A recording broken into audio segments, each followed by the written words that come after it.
Efendim huzurlarınızda 95 yaşında bir avcı dedemiz bizim. Kendisi sırf bu av havasını bizlerle beraber almak için oğlunun yanında geldi ve bir domuz göreyim demiş ve bizim Mustafa Taşkın, canavar lakaplı Mustafa Taşkın'ın vurduğu azralının önünde kendisi, ismi neydi? Mehmet Ali. Mehmet Ali dede. Mehmet Ali dede. Allah uzun ömür versin sana. Amin, amin. Amin. Bakınla tuttuk. Maşallah. Böyle tuttuk. Bundan da büyüktür.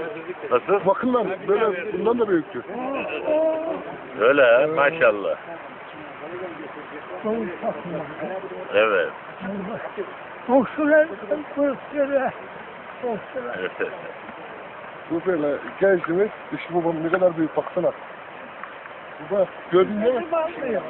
Ha, bak, gördün değil mi?